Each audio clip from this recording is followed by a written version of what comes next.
Setembro de 2023. Crimeia ocupada. Um míssil Storm Shadow britânico acaba de destruir algo que a Rússia achava invisível.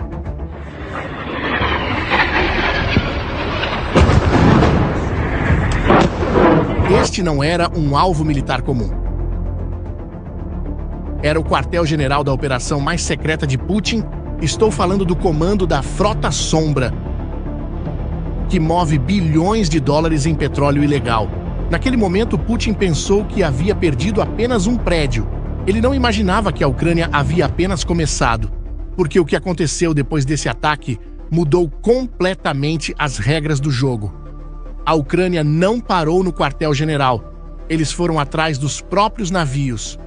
E agora, em 2025, algo extraordinário está acontecendo nos oceanos do mundo inteiro. Navios petroleiros russos estão explodindo de forma misteriosa do Mediterrâneo ao Mar Báltico. Mas como exatamente uma nação que praticamente não tem marinha conseguiu transformar a maior vantagem econômica de Putin na sua maior vulnerabilidade? Para entender o que realmente está acontecendo, precisamos primeiro conhecer o alvo.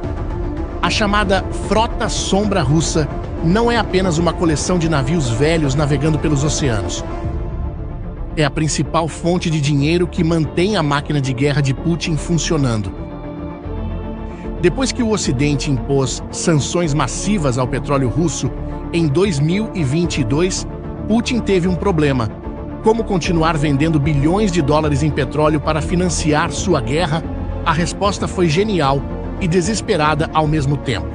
Ele resolveu montar uma frota fantasma. Essa frota cresceu de menos de 100 navios para algo entre 400 e 1.400 petroleiros. São navios que operam nas sombras, usando bandeiras falsas de países como Panamá, Libéria e Malta. Eles praticam o que os especialistas chamam de navegação enganosa. Desligam seus sistemas de rastreamento GPS quando não querem ser vistos, falsificam documentos, mudam de nome constantemente e fazem transferências de petróleo no meio do oceano para esconder a origem russa da carga. O que torna essa frota ainda mais preocupante é a idade dos navios. Estamos falando de petroleiros com 20 a 25 anos de idade, muito acima da média mundial de 13 anos. São verdadeiras bombas relógio flutuantes navegando pelos oceanos com manutenção questionável e seguro duvidoso. Mas os números mostram por que Putin estava disposto a correr esses riscos. Entre fevereiro de 2022 e junho de 2025, a Rússia arrecadou mais de 610 bilhões de dólares apenas com vendas de petróleo. E a Frota Sombra foi responsável por uma fatia gigantesca desse dinheiro. Em 2024, 83% do petróleo bruto russo era transportado por esses navios ilegais. Para Putin, cada petroleiro da Frota Sombra representa milhões de dólares em receita que deveria estar bloqueada pelas sanções ocidentais. O problema é que a Ucrânia também sabia disso. Foi aí que os ucranianos desenvolveram uma resposta que ninguém esperava. Se o Ocidente não conseguia parar esses navios com sanções, a Ucrânia pararia com explosivos. E a arma secreta da Ucrânia para realizar esse feito tem nome e sobrenome. São os drones navais Sea Baby e Magura. Esses não são simples brinquedos remotos. O Sea Baby tem 6 metros de comprimento, atinge 90 km por hora e pode carregar até 850 quilos de explosivos por até 1.000 quilômetros de distância.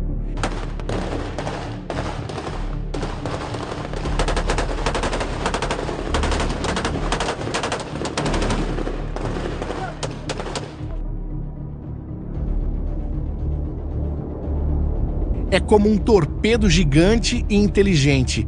Já o Magura é menor, mais rápido e mais manobrável.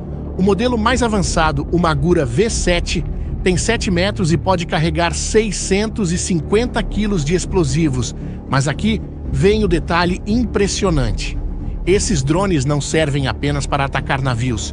Eles foram equipados com mísseis antiaéreos, incluindo o famoso AIM-9, Sidewinder americano e o R-73 soviético.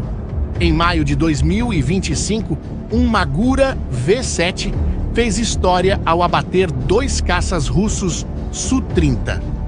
Foi a primeira vez na história que um drone naval derrubou aviões de combate. Imagine a cena: um drone do tamanho de um barco pequeno navegando no Mar Negro e disparando mísseis contra caças russos que voavam acima.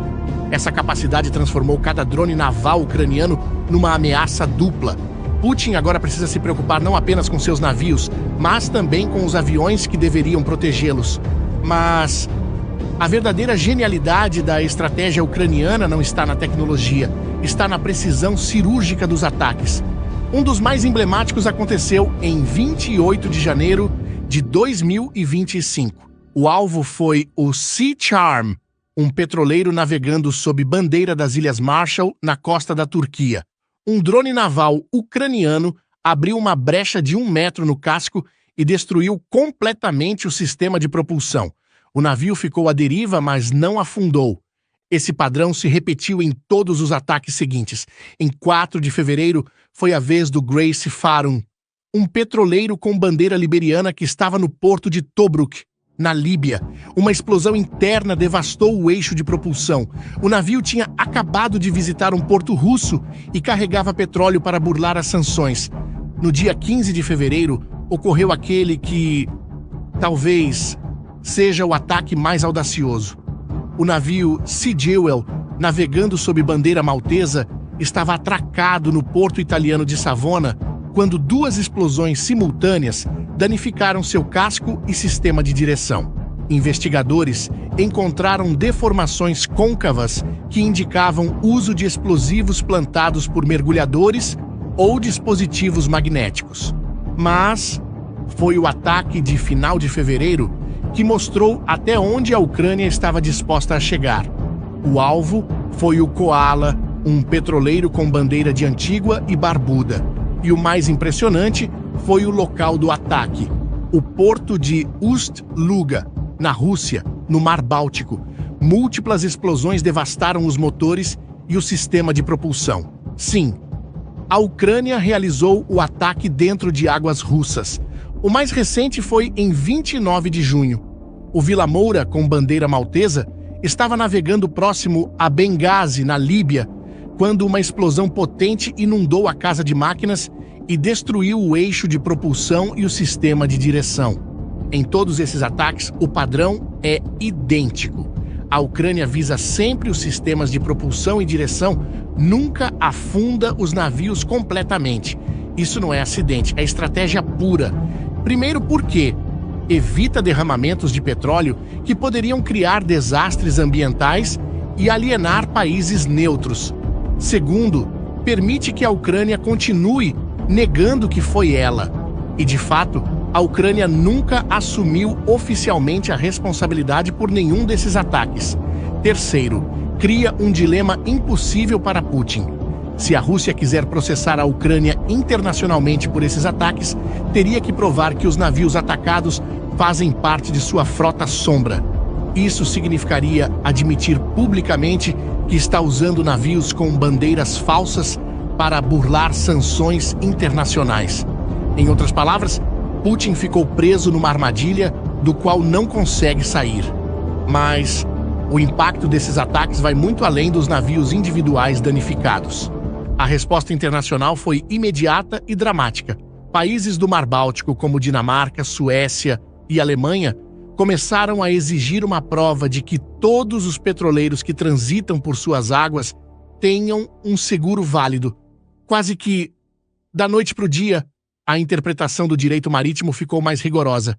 Já a OTAN lançou a Operação Baltic Sentry, uma missão de vigilância que utiliza aeronaves de patrulha, navios de guerra e uma nova frota de drones navais Sail Drone para monitorar a frota de Putin em tempo real. Agora, o Mar Báltico se tornou uma zona de vigilância militar intensiva, mas a resposta militar foi apenas parte do problema. Os ataques ucranianos também causaram uma crise no setor privado. O mercado global de seguros marítimos entrou em pânico. Pare para pensar Como calcular o risco de seguro quando navios comerciais